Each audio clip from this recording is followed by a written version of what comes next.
Hello guys! Welcome back to my channel. For today's video, gagawa po tayo ng spaghetti tuna. Ayan! Napakasarap po ng ating spaghetti tuna.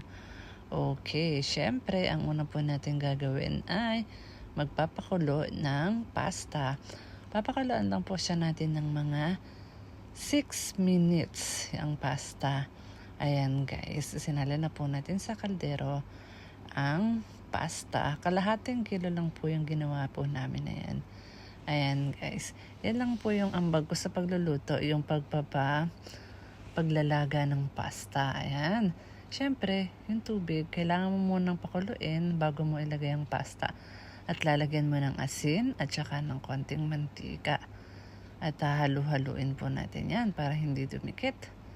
Ayan guys, halo-halo lang po tayo, halo-halo hanggang sa hindi dumikit. Pero pagka naman konti na ang sabaw, ay lagyan natin ng tubig. Ayan guys, ayan po ang dinner namin ngayon ng aking mahal na si Reggie Villaran. Ayan guys, ayan, parang konti-konti na po yung tubig dyan. Pero syempre, nilagyan na po natin yan ng tubig, pero hindi ko na po pinakita sa video. Ayan guys, tinignan po natin kung luto na. At pagkatapos ay maghihiwa na po tayo ng sibuyas bawang. Ayan guys, ang magluluto na po ay ang aking asawa si Reggie Villaran. At lagyan na po natin ang butter.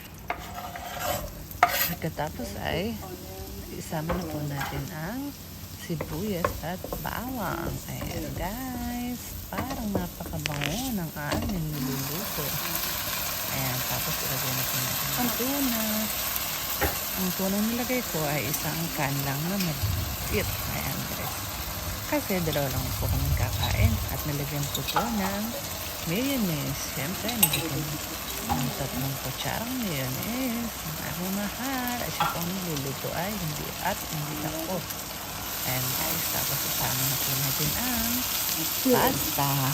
Ayan guys, parang napakasarap-sarap po ng aming pasta tuna. Okay, naisipan ko pa magluto niyan kasi parang gusto kong kumain ng pasta.